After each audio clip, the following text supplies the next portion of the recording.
نبی کریم صلی اللہ تعالی علیہ وسلم نے فرمایا ہجرت کرنی ہے تیار رہنا.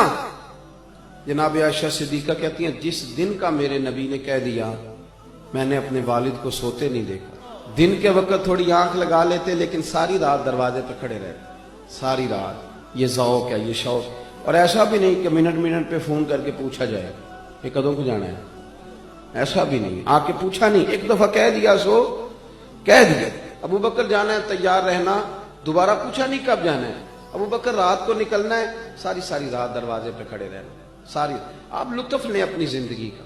پیار کرنا اور کچا پکا کرنا، محبت کرنا اور کچی پکی کرنا. وہ کہہ جو دیا بات ہو جو گئی، معاملہ طے جو ہو گیا، ایک دفعہ حکم مل جو گیا.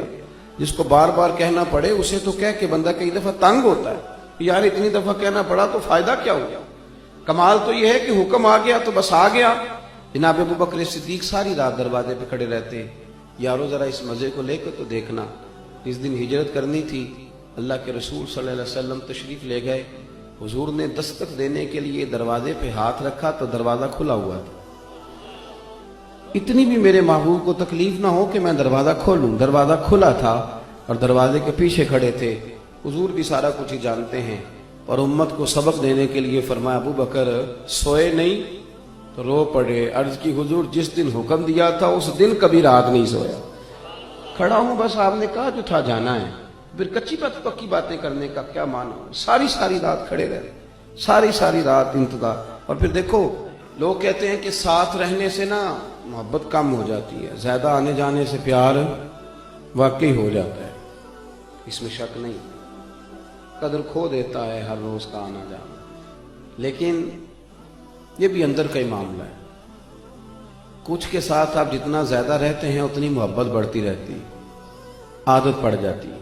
تو حضرت ابو بکر صدیق زیادہ تشریحات نہیں پوچھتے تھے. حکم اشارتاً اور کنایتاً بھی ہوتا تو بات کو سمجھ جاتے. وقفے سے ملا کرو. ان کے کان میں بھی بات گئی. 3 نمازوں میں آئے نہیں، آئے تو پیچھے پڑھ کے چلے گئے. ظہر عصر مغرب ہو گئی. حضور نے ظہر کے بعد بھی پوچھا انس ابو بکر نہیں آئے. ظہر کے بعد بھی پوچھا ابو بکر جلدی چلے گئے. مغرب ذرا غور تو کرنا، ذرا اس کا ذائقہ تو لینا. تیسری دفعہ پھر پوچھا ابو بکر صدیق. 3 نمازیں گزر گئی، ملاقات نہیں ہوئی. کریم محبوب صلی اللہ علیہ وسلم نے تیسری دفعہ پوچھا تو حضرت انس کہتے ہیں میں پہنچ گیا. میں نے جا کے ابو بکر صدیق سے کہا کہاں گھوم رہے ہیں آپ؟ 3 دفعہ حضور پوچھ چکے.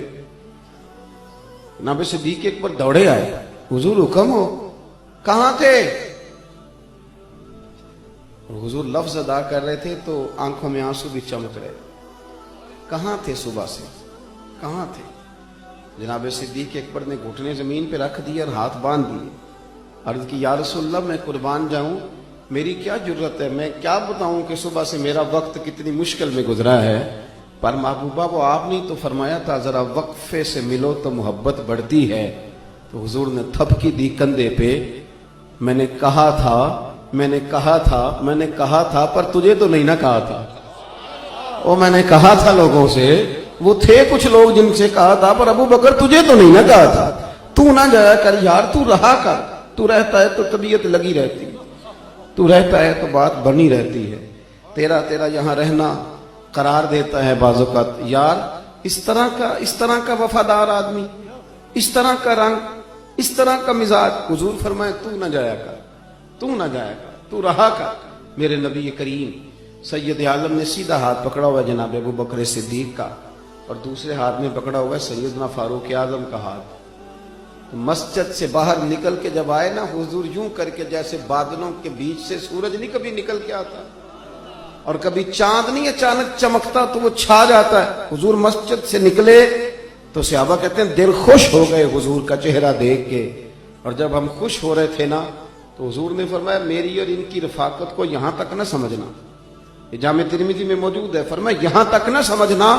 فرمایا یہ جس طرح میں نے آج ان کا ہاتھ پکڑا ہے اور میں نکلا ہوں نا، جب میں قبر سے نکلوں گا پھر بھی میرا یہی طریقہ ہوگا.